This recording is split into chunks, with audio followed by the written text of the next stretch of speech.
Bom, galera, boa noite. Boa noite. Satisfação, imensa honra estar aqui com vocês. Eu me chamo João Daniel, eu sou policial militar de profissão, sou cabo da PM, trabalho há 15 anos na Polícia Militar, no 5º Batalhão, na cidade de Aracruz. Nos meus dias de folga eu trabalho na área industrial, já há mais ou menos 15 anos também. Trabalho nas áreas de mecânica e segurança do trabalho. Aqui na Thermotite, estou aqui com vocês acho que desde 2021, trabalhando tanto com a parte de instrução, também com a parte de palestras com vocês. Esse ano, a equipe de segurança do trabalho trouxe um tema muito interessante para nós, que foi um tema tão interessante quanto desafiador, que é justamente o tema de saúde mental. É um tema de saúde, por que do tema saúde mental, meninos? Porque antigamente a gente enxergava na segurança do trabalho apenas o acidente de trabalho e apenas a doença de trabalho. Mas nós não enxergávamos o quanto que a parte mental era importante. Até porque o acidente de trabalho é fácil você conseguir visualizar. Um acidente de trabalho você consegue enxergar um braço quebrado, uma perna quebrada, um corte, uma torção. Mas em algo que está dentro da sua mente, dentro da sua alma, é muito difícil da equipe técnica, do HSE da sua empresa conseguir enxergar isso aí. Por isso que as equipes de segurança hoje, nas empresas mais modernas, como é o caso da Thermotite, estão investindo nessa parte de saúde mental para o trabalhador, para a gente conseguir enxergar dentro de vocês o que está acontecendo dentro da mente, dentro da alma de cada um de vocês. Vou fazer uma pergunta para vocês. Quem aqui é casado? Misericórdia. Jesus toma conta. Certamente, eu tenho uma notícia para vocês. Vocês já estão com a saúde mental completamente comprometida. Precisam de um tratamento sério. Isso é verdade, tá bom? Vocês estão... Agora, meninas, ouçam aqui, ó. Presta atenção em mim aqui. É uma brincadeira, claro, mas é uma brincadeira com fundo de razão. Por que eu acabei de falar que vocês estão com a saúde mental comprometida?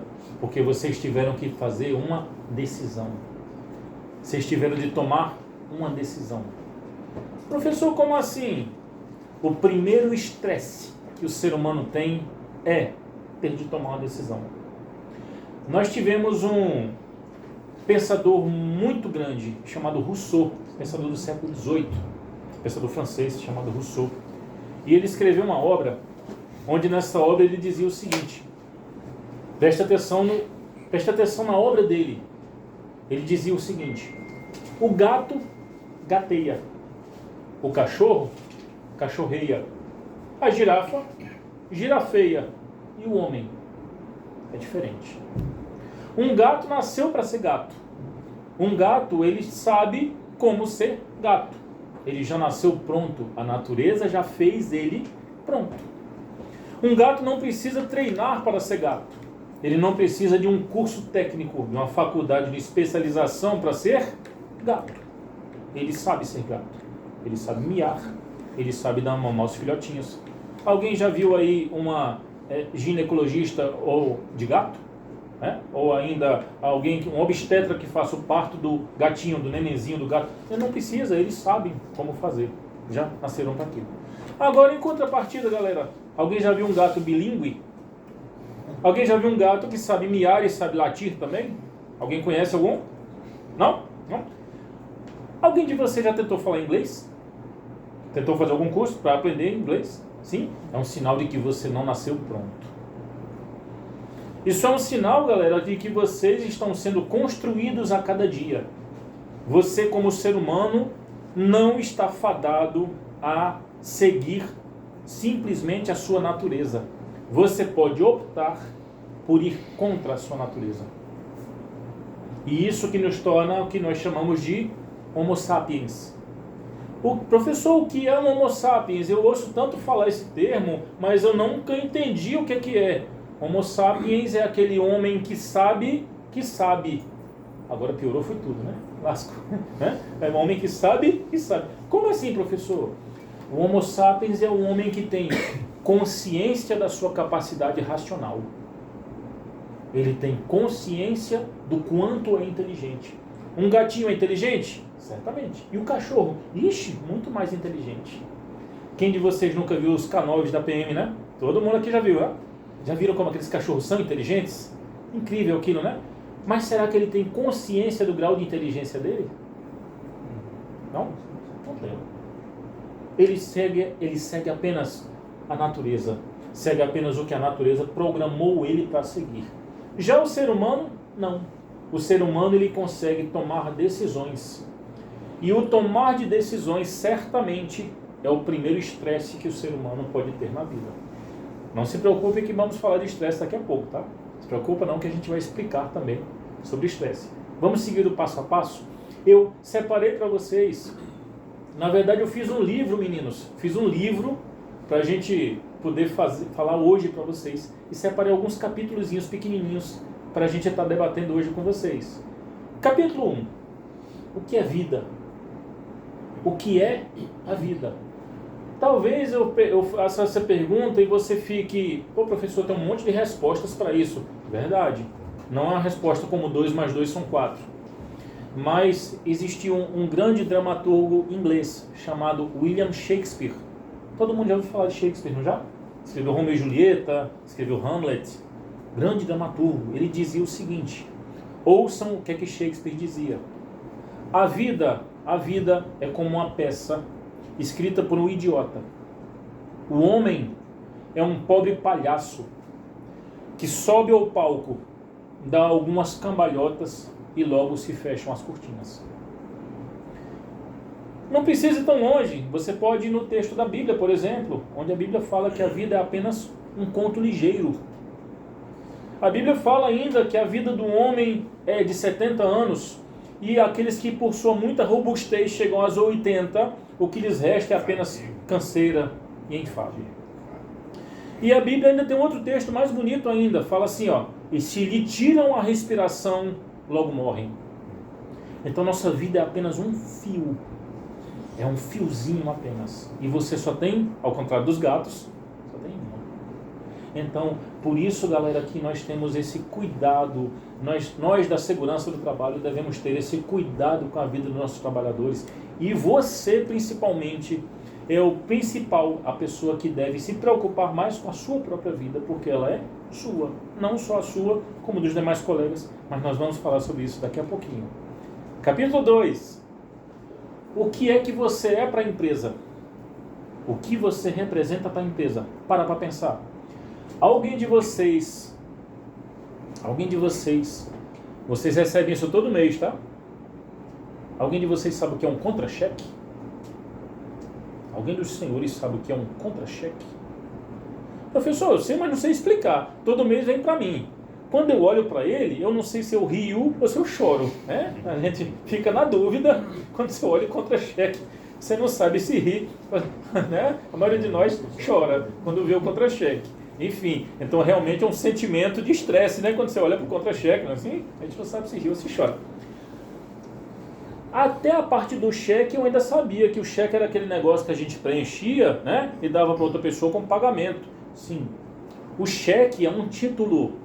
E o que é um título? Título é um papel que representa um valor em dinheiro. Isso é um título, como o cheque. O cheque é um papel que representa nele um valor em dinheiro. Até aí eu já sabia. E por que contra-cheque? Porque ele é uma contraprestação de um serviço. Então quer dizer que a empresa troca a sua mão de obra pelo seu salário. Ela te dá um salário como contraprestação de serviço. Por isso que o nome do trem chama-se contra-cheque. O título que representa a contraprestação de serviço que a empresa fez. Antigamente, galera, logo nas primeiras mãos de obra, né, quando começou a indústria, as empresas tinham a seguinte visão: elas sugavam de você a mão de obra e sugavam essa mão de obra até não restar mais nada de você. E quando não restava mais nada, elas te jogavam fora e te trocavam por outra mão de obra. Eu volto lá atrás, há mais ou menos 100 anos atrás, em 1910, um cara chamado Henry Ford, Todo mundo conhece, né? A marca Ford, conhecidíssimo, claro.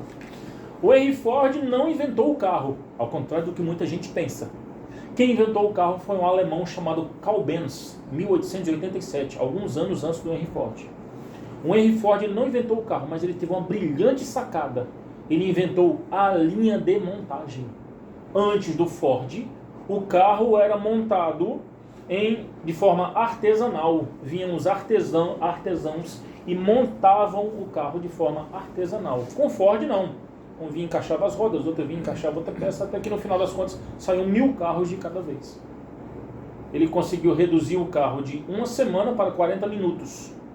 O carro de Ford. Ford baseou sua linha de montagem, pasmem, em um abatedouro de porcos. Ele viu um abatedouro de porcos, viu como funcionava o abatedouro e trouxe aquilo para a indústria. E é assim até hoje. Mas uma das invenções de Ford mais brilhantes não foi a linha de montagem, e sim as peças intercambiáveis. Muita gente aqui da área de mecânica vai entender o que eu estou falando. Antes do Ford, se o seu carro quebrasse, você tinha que ir num ferreiro, e esse ferreiro batia aquela peça até formar uma peça nova que encaixasse no seu carro. Depois de Ford não ficou fácil. A peça quebrada, você tira ela, pega uma peça nova, põe no lugar, e a máquina volta a rodar. Assim funciona a empresa. Funcionava. Assim funcionava a empresa. Ela tirava a mão de obra do trabalhador até que não lhe restasse mais nada, e quando não lhe restava mais nada, ele pegava aquela peça que não prestava mais e substituía por uma peça nova, e a máquina voltava a rodar. Professor, e aí onde entra a segurança do trabalho nisso aí? Ela entra na preservação desse trabalhador, que hoje não é mais enxergado como uma peça, e sim como um ser humano. Um ser humano que não nasceu pronto por natureza, como acabei de falar, mas que constrói de si mesmo a cada dia. Por isso que a empresa hoje usa uma palavrinha chamada de preservação, que é diferente, galera, de manutenção. O que é manutenção, professor? É manter uma máquina funcionando. E o que é preservação? É melhorar a cada dia. Isso é preservar, melhorar. Vamos preservar a mata, ou seja, vamos tornar essa mata mais verde a cada dia. Vamos preservar os rios, ou seja, vamos tornar o rio mais limpo a cada dia. Vamos preservar a saúde mental do trabalhador? Sim, ao mesmo tempo que nós tomamos dele a mão de obra e obtemos lucro com a mão de obra dele, nós damos para ele saúde física e saúde mental. Esse é o papel brilhante que a segurança do trabalho está tendo nesses últimos dias. Terceiro capítulo. Olha que legal. O que é estresse? Quem me ajuda aí, meninos? O que é estresse? Quando eu falo estresse, todo mundo aqui vai saber o que é, mas o que é? Eu não quero nem a parte filosófica, eu quero a parte mecânica. Cadê os mecânicos aí? Levanta a mão. Cadê os mecânicos? Ei! Cadê? Então, o mecânico. Ó o mecânico. Já está estressado. Ó o mecânico. Já está estressado. Já está estressado o mecânico. Mecânicos, o que é estresse? Quem me ajuda aí? É tudo que te tira da zona de conforto? Fala, que adorei. Fala. É tudo que te tira da sua zona de conforto. Perfeito. Perfeito. Trazendo para a mecânica, toda vez que eu retiro uma peça do seu estado de repouso, eu estresso essa peça. Pega uma mola. E olha que a mola nem pensa. A mola não tem cérebro. Mas você pega uma mola, uma espiral comum, e você aperte essa mola. A partir do momento que você aperta essa mola, você vai causar um estresse nessa mola. E a mola vai fazer força para retornar ao seu estado de repouso. Não é assim, meninos? Sim? A mola vai fazer uma força para retornar ao seu estado de repouso. O nome dessa força é momento da inércia. É a força que uma peça faz para não querer sair do estado de repouso.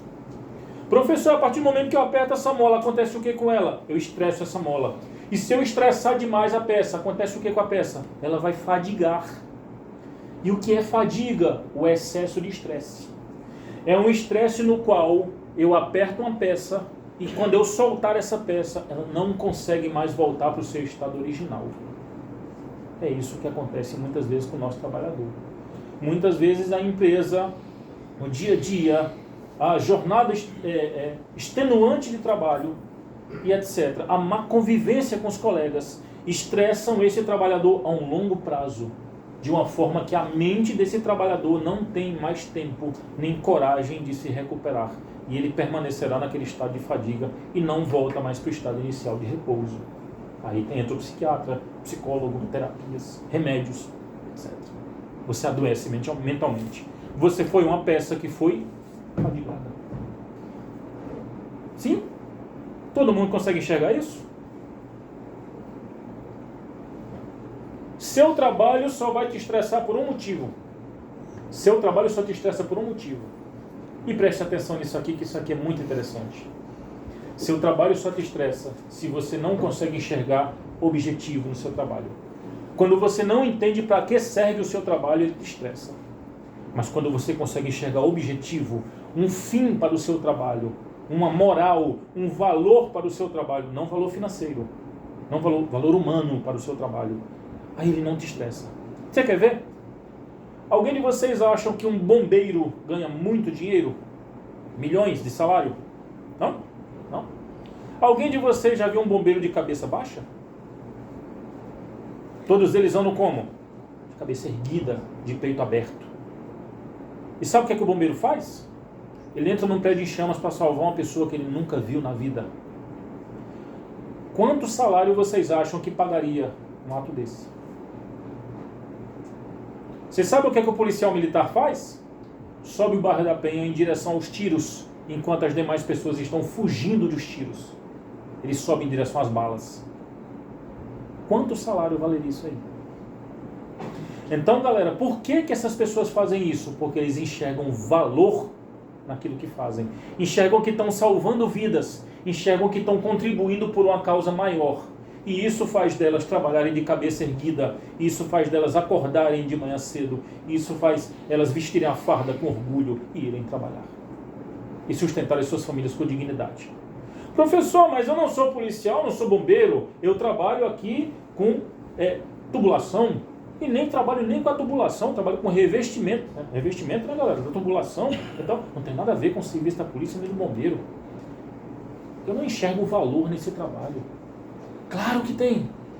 Se você enxergar que essa tubulação vai sair daqui e vai ser usada para extração de petróleo, que é simplesmente a indústria mais rica do mundo, que esse petróleo vai ser refinado, que vai se transformar no óleo diesel, que abastece o ônibus que te traz, na gasolina, que abastece a ambulância que pode te levar para o hospital, no combustível, que abastece o carro do próprio bombeiro que vai apagar o incêndio, que vai ser usado na roupa que você veste, na maquiagem que a sua esposa usa, no chiclete que você mastiga, até na margarina que você passa no pão, ele é usado. Nos plásticos, até a Tupperware que está na cozinha da sua casa leva o petróleo. Se você enxergar a quantidade de benefícios, fins que o seu trabalho é capaz de gerar, você enxerga valor no seu trabalho, você vai vestir sua camisa e vir trabalhar com dignidade e saber que vai sustentar sua família com dignidade. Agora, se você não consegue enxergar isso, seu trabalho realmente será estressante. Capítulo 4, que é a depressão. Quem me ajuda aí? O que é a depressão?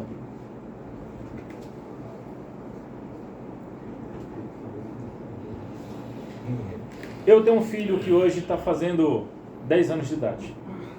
E ele de vez em quando me sai com cada pergunta que é, sabe? Eu acho que a criança é incrível, porque a criança ela consegue enxergar o mundo fora da caixa. Nós que somos adultos, nós fomos engessados em regras, mas a criança ainda não foi. Então ela consegue enxergar o mundo fora da caixa.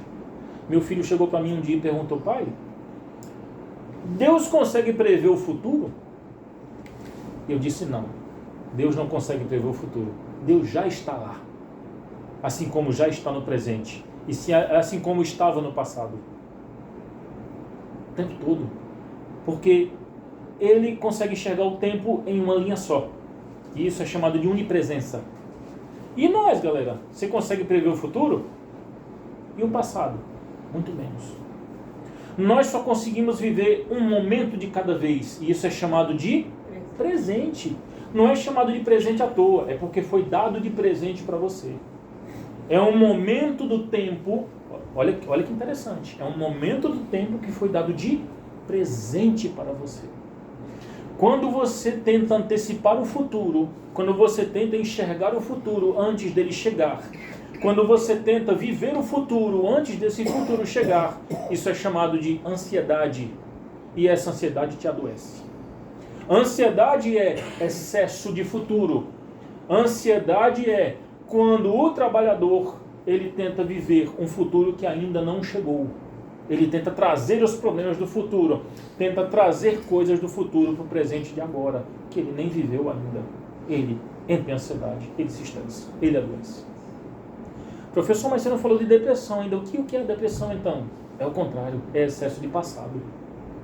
Quando você remói coisas que te fizeram mal naquele passado, quando você remói traumas do passado, quando você remói experiências ruins que talvez façam de você hoje uma pessoa amarga, essas experiências são revividas na sua mente dia após dia e você não consegue esquecer nem superar essas lembranças horríveis. E isso se chama depressão, é o excesso de passado. Você não consegue viver o presente que foi te dado. Para ilustrar muito bem o que é passado e como você deve olhar para ele, é só lembrar do carro. Todo mundo aqui eu acho que deve dirigir, mas se não dirige, já andou de carro, claro. Você vai olhar para um carro e vai ver que na sua frente tem um grande para-brisas. E se você olhar com mais cuidado, você vai olhar que para trás existem apenas 3 pequenos retrovisores. E eles vão lembrar a você de que você deve olhar grande para frente e deve olhar pequeno para trás. Grande para frente e pequeno para trás. O passado para você, ele deve ser apenas referência e nunca direção. Você deve lembrar das coisas que você passou no passado, mas elas devem servir apenas de experiência para que você cresça no futuro. Mas não de direção. Se você caminhar para o passado ou caminhar para as coisas que aconteceram no seu passado, você vai entrar também em depressão e sua mente vai ficar doente. Você não terá uma mente sã. Capítulo 5. Burnout. Professor, esse negócio de burnout, esses termos novos agora que estão... Né, Josué? Esses termos novos que estão implementando, burnout, que nome difícil. Pô, galera, o nome é difícil. É verdade. É um nome em inglês, é um nome difícil. Mas a explicação é simples. É o excesso de ter. Como dizia minha mãe, a medida do ter que nunca enche. É o platonismo. Ah, professor, o que é platonismo? Eu explico. Na Grécia Antiga existiram 2 grandes pensadores. Um chamava-se Platão, outro chamava-se Aristóteles. Aristóteles era aluno de Platão, assim como Platão era aluno de Sócrates. Então foram os nossos 3 primeiros grandes pensadores da filosofia. Platão tinha um negócio chamado de amor platônico. Todo mundo já ouviu falar esse termo, né? Amor platônico. O que é um amor platônico? É um amor que está diretamente ligado ao desejo. Você deseja algo que você não tem. Mas quando aquilo que você deseja, você realiza, o desejo se acaba e o amor se acaba junto. Professor, eu queria tanto ter uma Hilux 0 km. Aí você vai fazer o seguinte, você não tem salário para comprar uma Hilux 0 km, mas você deseja muito aquilo ali, é um desejo platônico. Então você come biscoito, creme cracker e macaxeira. Quer algum nordestino aqui? O nordestino? Vem? Ah, o pessoal aqui não come macaxeira não? Não, isso, muito bem, Josué, gostei, hein? Você vai comer biscoito, creme cracker e macaxeira durante anos da sua vida para conseguir comprar a Hilux. Faz um esforço imenso. No dia que você compra a sua Hilux 0 km, você percebe que você preferia um L200. Ela não era tão bonita assim. Você é um cara romântico e se apaixona por aquela menina linda da academia. Aquela gata maravilhosa, uma deusa do Nilo, né? A rainha do Egito, certo? O Colosso de Rhodes, enfim, maravilhosa aquela mulher. Você enxerga naquilo ali o seu objeto de desejo e aquela mulher para você não tem defeitos, ela é perfeita. Até que um dia você, com a sua lábia muito boa, consegue conquistar aquela gata e depois que conquistou, você percebe que a vizinha era mais bonita. Isso é platonismo. Trazendo isso para a nossa realidade de trabalho, você tenta conquistar coisas e não se satisfaz com nada que você tem.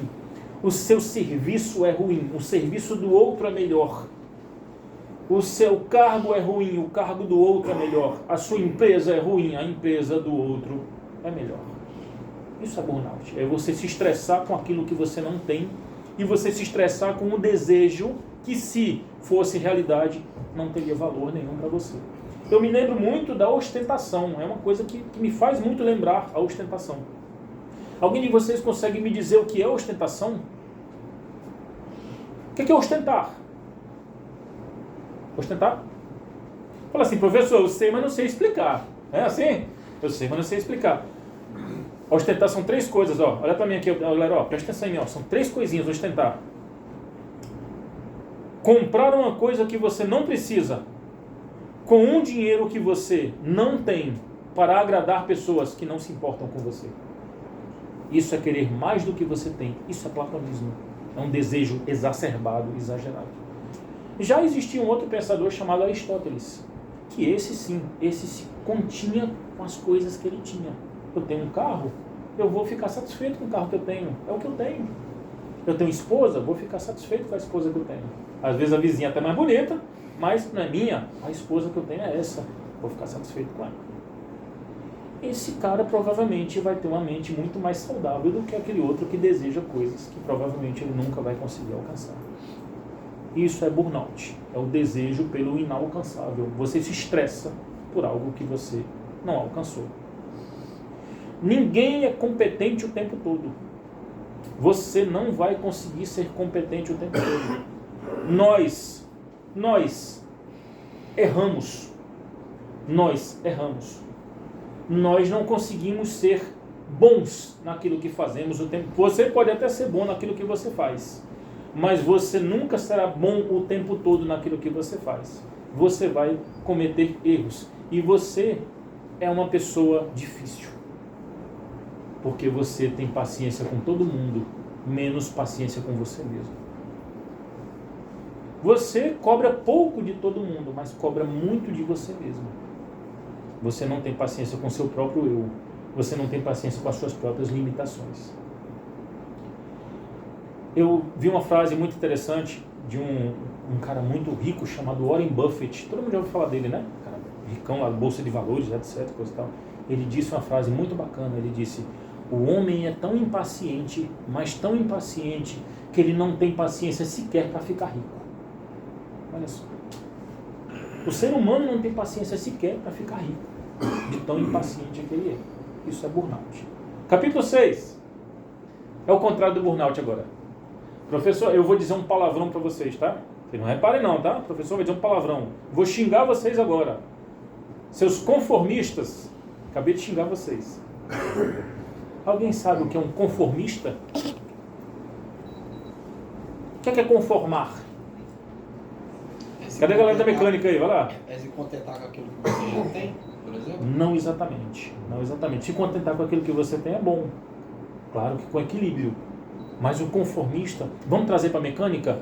Conformar é tomar a forma do vaso que lhe contém. Se o vaso é redondo, eu fico redondo. Se o vaso é quadrado, eu fico quadrado. Se ele é retangular, fico retangular.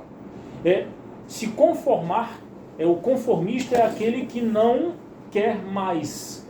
É aquele que é inerte, é o que se acomoda. No Brasil nós tivemos uma parte muito triste da nossa história, que foi a parte da escravidão. Isso para vocês terem uma noção de até onde pode vir, até onde pode chegar o conformismo do ser humano. No Brasil nós tivemos a escravidão, e ela durou até 1888, e então foi abolida com a Lei Áurea. O pessoal está bom de história, a Lei Áurea, a princesa Isabel assinou a Lei Áurea em 1888, abolindo a escravidão. E ao assinar a Lei Áurea, o dono do engenho chegava para o escravo e dizia assim, ó, tome aqui sua carta de alforria, toma aqui o documento. A partir de agora você é livre. A partir de agora você é livre. Ô chefe, eu posso fazer o que eu quiser? Pode. Eu posso ir embora? Pode. Você não vai me bater não? Não. Não vai mandar os capitães do mato atrás. Você lembra disso, né? Os capitães do mato atrás de mim? De jeito nenhum. Você é livre. Tem um documento que prova que agora você é livre. O escravo vinha, saía da fazenda feliz da vida. Agora eu estou livre. Abria a porteira da fazenda. Olha a porteira se abrindo, abria a porteira da fazenda. Quando ele olhava para o mundo, e ele olhava para aquele horizonte imenso, e aquele tanto de desafios que aquele mundo podia oferecer para ele, ele dizia, caramba, como é que eu vou sustentar minha família agora? Em que casa que eu vou morar? Como que eu vou pagar meu aluguel? E a conta de água, a conta de luz, telefone, internet? E como é que fica o leite das crianças? E a fralda dos meninos, etc. E ele fazia o seguinte, fechava a porteira da fazenda e pegava o chicote, pode bater nas minhas costas, que eu quero continuar sendo escravo. A liberdade é muito difícil. Isso é o conformismo. Não é se contentar com aquilo que tem, é o excesso de contentamento. É o desequilíbrio no contentamento. É a falta de inquietude, é a inércia, é a dormência. Lembrem-se que um animal que está satisfeito, dorme. O cachorrinho acabou de comer a comida dele, vai dormir. O gatinho acabou de beber o leite, dorme. É um animal satisfeito. E você não age conforme sua natureza. Nós somos especiais. Nós somos diferentes. Nós somos os seres que temos consciência do nosso raciocínio, como eu já falei anteriormente. Então você deve agir diferente. Não tenha medo de errar. Ouvi uma frase muito, muito interessante do Roberto Justus. Uma das palestras dele disse uma frase muito interessante. Parece um paradoxo, mas eu só cheguei aonde cheguei, dizia ele. Eu só cheguei aonde cheguei porque eu errei. Se eu, Roberto Justus, tivesse acertado em todas as minhas decisões, eu não teria chegado aonde cheguei. Eu só cheguei aonde cheguei porque eu errei. Tem uma revista chamada Forbes, e essa revista ela estuda os homens ricos, etc., bem-sucedidos. E essa revista chegou à conclusão que todos eles tinham algo em comum. Todos eles quebraram e quebraram mais de uma vez. Todos eles quebraram e quebraram mais de uma vez. E mesmo assim eram multimilionários. E por que, professor, que eles eram multimilionários? Por um simples ato. Eles persistiram. E persistir nada mais é do que insistir, do que perseguir a insistência. Perseguir a insistência. Isso é persistir. Alguém de vocês já ouviu falar de Thomas Edison? Sim? Grande inventor, né? Alguém de vocês já ouviu falar dele já? Thomas Edison? Tá? Claro, todo mundo. Sim, inventou a lâmpada elétrica. Vocês sabem por que vocês ouviram falar dele? Porque ele não desistiu. Ele persistiu. Alguém de vocês já ouviu falar de Beethoven? Sim? A Quinta Sinfonia, a Nona Sinfonia. Por que Beethoven é tão famoso? Porque ele não desistiu. Alguém de vocês conhece o Joaquim? Tem nenhum Joaquim aqui não? Não sabe. Alguém de vocês conhece o Joaquim? Joaquim? Eu não sei nada sobre esse Joaquim, mas certamente ele desistiu. Por isso que vocês não o conhecem. Então a persistência fez com que essas pessoas que eu acabei de citar fossem eternizadas. Mesmo que eles morressem a carne, mas o que eles são como pessoas nunca vai morrer. Daqui a 500 anos atrás, a gente estudava na escola de música Beethoven. Hoje se estuda e daqui a 500 anos vai continuar estudando Beethoven porque ele é eterno. Mesmo que a carne dele tenha morrido, quem ele foi como ser humano nunca será morto. Deixou o legado dele. Deixou o legado. Perfeito. Teu erro não te define. Existe a diferença de erro e negligência. Errar faz parte do processo. Não se cobre acertar sempre, porque você nunca vai ser competente o tempo todo. Mas o negligente é aquele que erra e não tenta consertar o seu erro. É aquele que erra e não admite que errou. É aquele que erra e não assume que está errado. Não tem humildade para dizer para os demais que errou. Claro que é uma tarefa difícil. Quem disse que é fácil? Negligente é mulher? As mulheres? Isso, nunca admite que é. Tem uma só aqui, mas ela vai bater em todos nós, tá? Tem uma só, mas vai bater em todos nós.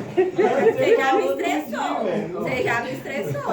Já estressou ela, tá vendo? Não pode fadigá-la, não, senão não voltará para o estágio inicial, tá bom? Não pode fadigar. Então, meninos, isso é verdade, tá? Então, o negligente, ele é assim. Então, nós não podemos ser dessa forma.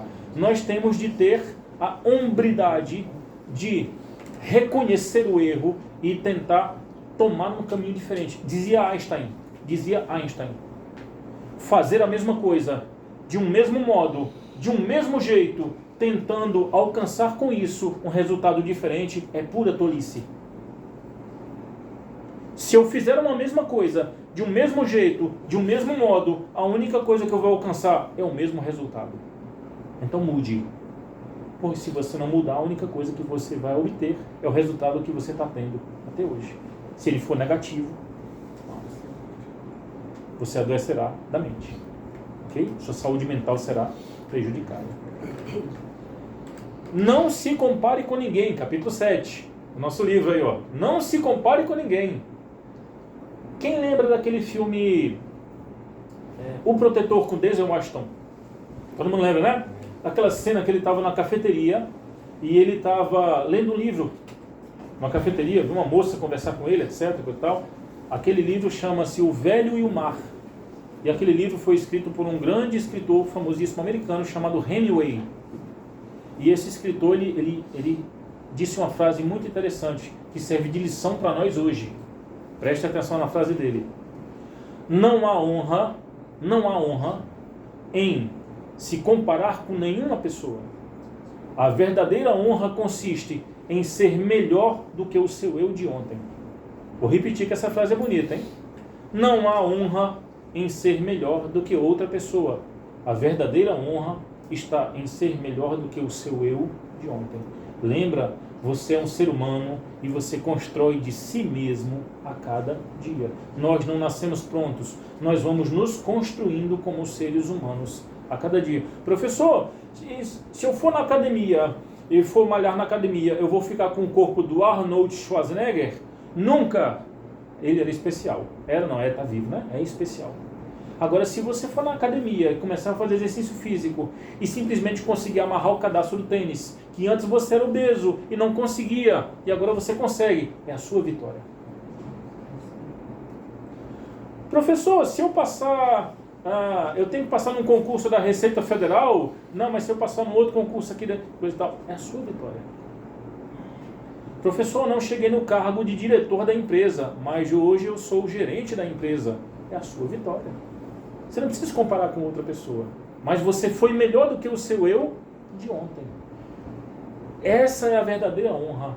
Não há honra em se comparar com os demais, porque você é único. Por isso que chamamos você de indivíduo. Individualidade. E você é único. Por isso não pode ser comparado com mais ninguém. Capítulo 8. Tem objetivo. Como assim, professor? Tem objetivo. Para que serve o objetivo? A pessoa que tem objetivo, ela não se estressa, porque ela tem metas traçadas. Aquele que se estressa é aquele que não tem metas traçadas. Me lembro bem de um autor do século XIX, um autor inglês, chamado Lewis Carroll. Provavelmente vocês não vão lembrar do nome dele, mas vão lembrar do livro Alice no País das Maravilhas. Foi escrito por ele.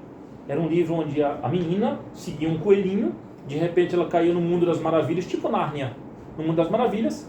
E nesse mundo das maravilhas ela encontrava um gatinho. Era o primeiro personagem que ela fala lá, interage, é um gatinho. E o gatinho está lá. E ela, perdida que estava, chega para o gatinho e fala assim: gatinho, eu estou perdida. E o gatinho pergunta para Alice: para onde você quer ir? Olha a pergunta do gatinho, hein? Para onde você quer ir? E a Alice fala: eu não sei. Agora olha a resposta brilhante daquele gato. Se o gato fosse uma pessoa, não pensaria tanto, né? Se você não sabe para onde quer ir, qualquer caminho te serve.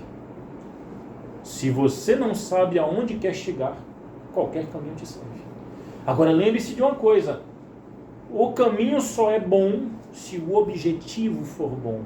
Por isso você deve ter um objetivo traçado. Professor, eu quero passar num concurso público. É seu objetivo? Você vai estudar até se arrebentar. É difícil? Pra caramba. Tem que treinar, tem que estudar, tem que sentar 8 horas, 9 horas por dia de estudo. Aquilo dói, professor? Claro que não, porque o seu objetivo é bom.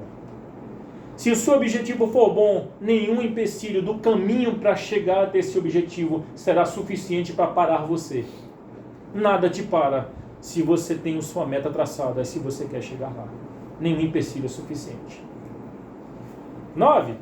Seja humilde. Seja humilde. Mas lembre-se de uma coisa: humildade é diferente de subserviência. Olha a palavra difícil. Subserviente é aquele que baixa o lombo para os outros montarem em cima. Falando na linguagem nordestina, né? baixa o lombo para os outros montarem em cima. Esse é o subserviente. Não é essa a ideia. A ideia de ser humilde é saber que não sabe tudo. Saber que pode aprender mais. Saber que os outros também sabem. Saber que os outros também têm poder de liderança. Saber que os outros também são competentes, assim como você é competente. Não há ninguém tão pequeno que não possa ensinar, e não há ninguém tão grande que não possa aprender. Isso é humildade. Tem a ética, capítulo 10, tem a ética. Professor, o que é ética? Um conjunto de valores, um conjunto de regras que rege o bem-estar entre pessoas. É um conjunto de regras e valores que rege o bem-estar entre as pessoas. Para que você consiga conviver bem com outras pessoas, você tem que fazer o quê? Muitas vezes, ou na maioria das vezes, abrir mão dos seus próprios direitos em prol dos direitos dos outros. Isso é difícil. Vocês já pensaram por um momento se cada um de nós aqui na empresa fizesse o que quisesse? Professor, a partir de hoje eu vou fazer só o que eu quero aqui dentro. Haveria empresa? Quebraria as portas em meia hora. Né? Fecharia as portas em meia hora, certamente. Por que a empresa funciona? Porque a empresa possui regras de convivência. E nessas regras de convivência, você deve abrir mão de partes dos seus direitos individuais em prol do direito coletivo.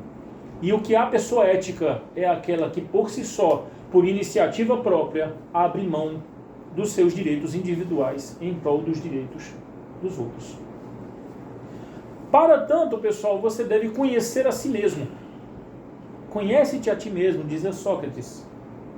Tem uma frase muito importante, muito interessante, de um livro chamado A Arte da Guerra, Sun Tzu. Ele dizia assim, presta atenção, é um livro milenar, mas é fantástico o livro. Ele dizia: aquele guerreiro que conhece a si próprio e também conhece o seu inimigo, vencerá todas as batalhas. Mas aquele guerreiro que conhece o seu inimigo, mas não conhece a si próprio, para cada batalha vencida, perderá outra. Ou seja, mesmo que ele ganhe a batalha do inimigo, ele perde a batalha contra si mesmo, porque ele não conhece a si próprio. Para que você consiga superar seus limites e ser uma pessoa melhor, uma pessoa mais ética, uma pessoa mais bem construída, você deve conhecer os seus limites, tanto para cima quanto para baixo, obviamente. Seja feliz. Isso é fácil, né, professor? Seja feliz. O que é ser feliz? Felicidade é diferente de sucesso. Sucesso é uma coisa, felicidade é outra. Professor, então o que é sucesso? Sucesso, meninos, é eu aspirar a alguma coisa e conseguir alcançar aquilo que eu aspirei. Você queria muito fazer uma faculdade, fez a faculdade, se formou, ganhou seu diploma, sucesso. Você queria aprender inglês, aprendeu inglês, fala fluentemente o inglês, sucesso. Alcançou o sucesso. Você queria muito passar num concurso público, queria aquele emprego, conseguiu esse emprego, sucesso. E a felicidade, professor, onde está? Na satisfação que você tem com as coisas que você conseguiu conquistar. Satisfação de ter família, satisfação de ter filhos, satisfação de ter emprego, satisfação de ter colegas de trabalho, satisfação de vestir a camisa e vir trabalhar. Satisfação de ser quem você é, satisfação de não se comparar com as demais pessoas. Satisfação de poder olhar para trás e saber que aquilo que você conquistou de lá até cá tornou você essa pessoa que você é hoje, uma pessoa madura, amadurecida. Lembre-se que a maturidade ela vem ao longo prazo, ela vem com a vida, ela vem com as experiências que você teve ao longo da sua vida, sejam elas boas ou ruins, principalmente as ruins, elas vão te amadurecer.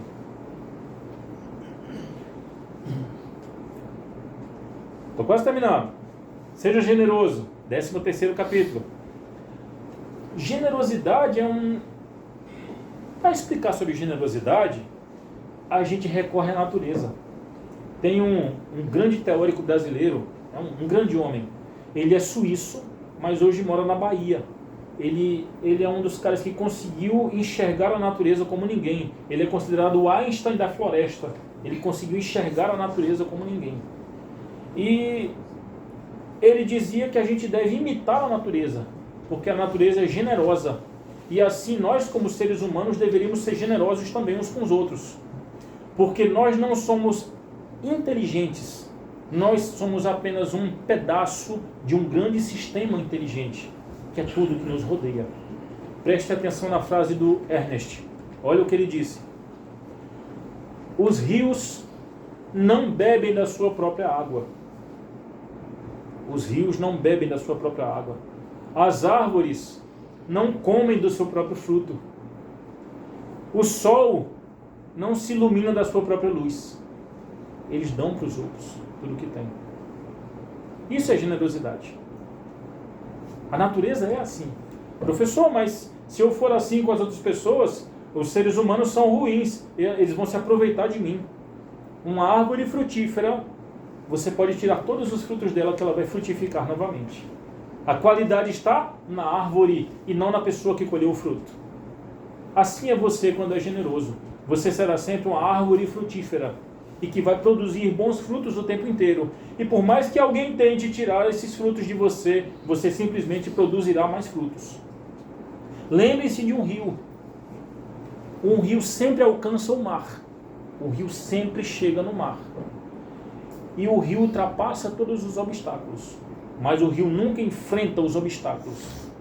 Ele desvia de todos os obstáculos até conseguir alcançar seu objetivo. E ele faz isso de forma suave e contínua. Assim devemos ser nós também, a nossa generosidade. 14º, seja amoroso. Seja amoroso. Lembra que eu falei de Platão e Aristóteles agora há pouco? Vou repetir de novo sobre eles, hein? Presta atenção aqui, ó. Platão era aquele amor que era inalcançável, o amor que era objeto de desejo. Quando o desejo se concretizava, eu não queria mais. Já o Aristóteles, que tipo de amor ele tem, pessoal? É um amor que eu me contento com aquilo que eu tenho. E simplesmente. E um terceiro amor, que para mim é o amor mais bonito de todos, é o amor de Jesus. E a Bíblia tem um texto interessante sobre ele que fala assim, ó, que ele se esvaziou de si mesmo. E assim nós devemos copiar. O verdadeiro amor é aquele que se esvazia de si mesmo, que se anula de si próprio como ser humano em prol das outras pessoas. É aquele amor que abre mão de quem você é em prol do bem-estar de uma outra pessoa. E para que você tenha uma boa convivência com seu colega de trabalho, você tenha uma boa harmonização aqui na sua empresa, não tem possibilidade sem essa doação. Sem que você doe, sem que você abra mão de valores, de costumes, de individualismo em prol de um coletivo. Lembre de uma coisa, a empresa é apenas tijolos e cimento. Isso aqui é apenas tijolos e cimento. Quem faz um bom ambiente de trabalho são vocês. Se tirar vocês aqui, só sobra prédio. Se o ambiente de trabalho é bom, porque vocês assim o fizeram. Se o ambiente de trabalho é ruim, porque vocês também assim o fizeram. E por último, pessoal, para a gente terminar, vou citar uma frase muito bonita de um livro que todo mundo conhece, do Pequeno Príncipe. Todo mundo conhece esse livro, né? É um livro lindo. Acho que quem nunca leu esse livro é quem nunca teve infância. É um livro lindo. E ele diz essa frase assim, ó: você é responsável por aqueles a quem você cativa. Você é responsável por aqueles a quem você cativa. Toda vez que você faz uma amizade com alguém, toda vez que alguém gosta de você, toda vez que você faz alguém gostar de você com as suas boas atitudes, você é responsável por aquela pessoa. Você é responsável pelo bem-estar daquela pessoa, pelo sorriso daquela pessoa. Você é responsável por ela ter um bom dia, porque você cativou aquela pessoa. E a partir do momento que você cativa ela, você é responsável por ela. Então, cative e cuide. Muito obrigado a todos.